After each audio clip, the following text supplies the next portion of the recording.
Good morning students. हम वसंत भाग 1 का पाठ 3 कर रहे हैं और वो हमने पेज 16 का यहाँ तक पाठ किया है। अब हम आगे इस पाठ को करेंगे। इसमें लेखक ने बताया है कि अब श्यामा भी उन अंडों को देखना चाहती है। उसके मन में भी उसे देखने की बहुत ही इच्छा हो रही है, इसलिए केशव उससे जो भी करने के लिए कहता है वह उसे करती जाती है। जब केशव श्यामा को चोट लगने की वजह से जब उसे अंडों को नहीं देखने देता तो श्यामा उससे कहती है कि वो माँ को सब कुछ बता देगी। तो इस डर से श्यामा को वो कहता है कि तुम ऐसे मत करना।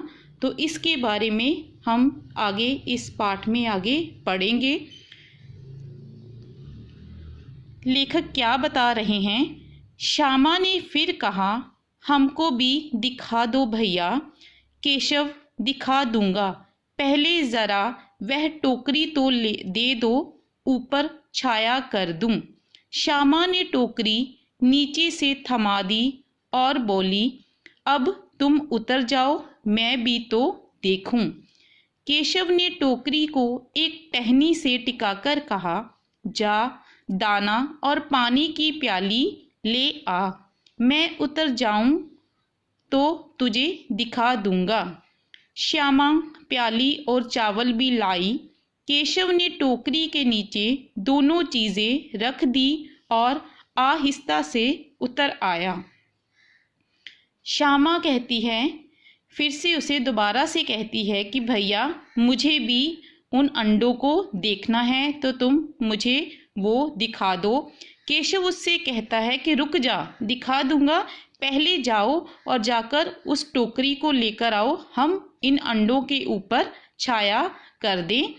श्यामा जाती है और टोकरी को लेकर आती है और फिर नीचे से खड़ी होकर उससे कहती है कि अब भैया तुम नीचे उतर जाओ, मैं ऊपर चढ़कर उन अंडों को देखूंगी। केशव ने टोकरी को एक टहनी से टिका दिया जैसे उसने बताया था।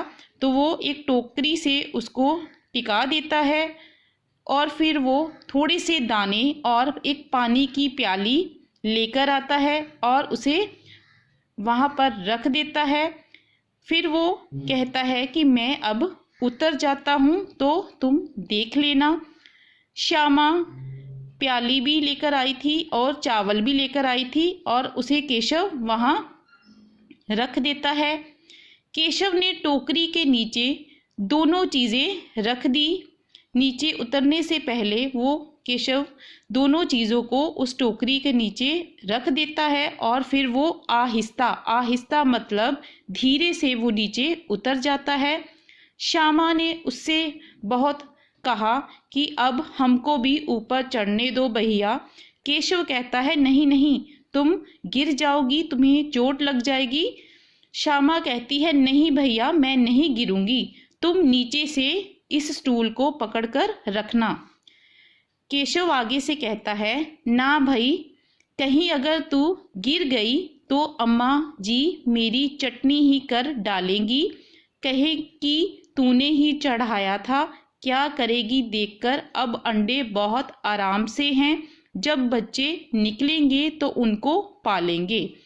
तो श्यामा बार बार अपने भैया से कहती है कि मुझे ऊपर चढ़ने दो और मुझे भी उन अंडों को देखना है, लेकिन केशव उससे मना करता है कि नहीं, तुम अगर ऊपर चढ़ोगी तो तुम गिर जाओगी, अगर माँ को इसके बारे में पता लगा तो वो मुझे बहुत ही डांटेंगी, तुम अब उन्हें देखकर क्या करोगी।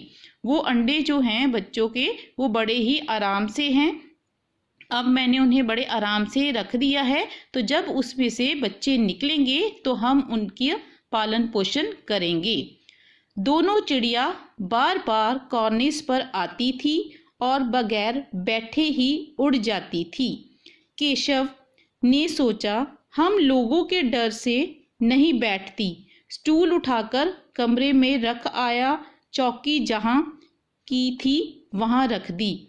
तो अब क्या हुआ कि दोनों चिड़िया उस कॉर्निस पर आती तो थी, चिड़ा और चिड़िया दोनों आती तो थी, लेकिन वो वहाँ पर उन अंडों के ऊपर नहीं बैठती थी और बिना बैठे ही वो वहाँ से उड़ जाती थी।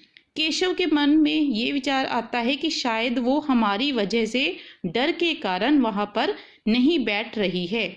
तो वो क्या करता है कि उसने जहाँ से उस स्टूल को वो लेकर आया था उसे उसी कमरे में जाकर रख देता है, और जो चौकी भी लेकर आया था उसे भी उसकी जगह पर वो रख आता है।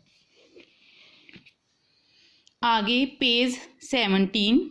श्यामा ने आंखों में आंसू भरकर कहा, तुमने मुझे नहीं दिखाया, मैं अम्मा जी से कह दूंगी। केशव, अम्मा जी से कहेगी तो बहुत मारूंगा, कह देता हूँ। श्यामा, तो तुमने मुझे दिखाया क्यों नहीं? श्यामा की आंखों में आंसू आ जाते हैं, वह रोना शुरू कर देती है कि भैया ने उसे दिखाए नहीं वो चिड़िया के अंडे। तो वो कहती है, वो केशव से कहती है कि मैं इस बारे में अम्मा जी को सब कुछ कह दूंगी। तो केशव उससे डांटता है कि मैं तुझे मारूंगा अगर तुमने ऐसे किया, अम्मा जी को कुछ भी बताया। श्यामा आगे से फिर उससे कहती है, तो तुमने मुझे उन अंडों को क्यों नहीं देखने दिया?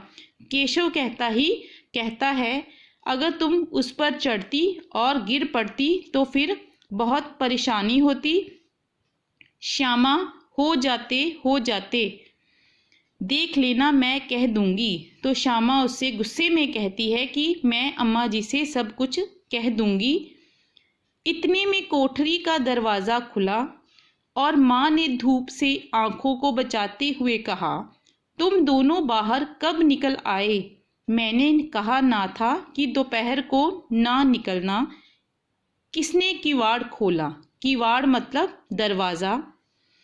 तो फिर क्या होता है कि कुछ समय के बाद कोठरी का दरवाज़ा खुलता है और उनकी माता जी जब वो कमरे से बाहर आती है तो बाहर बहुत ही धूप होती है। इस वजह से वो अपनी आंखों को धूप से बचाते हुए उनके पास आती है और उन्हें कहती है कि तुम दोनों कमरे से बाहर कब निकल आए?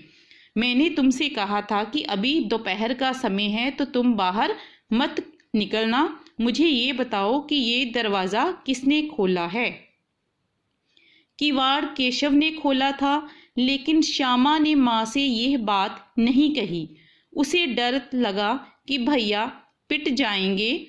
केशव दिल में कांप रहा था कि कहीं श्यामा कह ना दे अंडे ना दिखाए थे।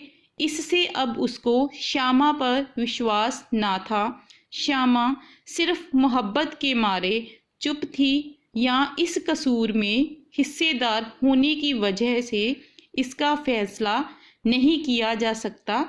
शायद दोनों ही बातें थी।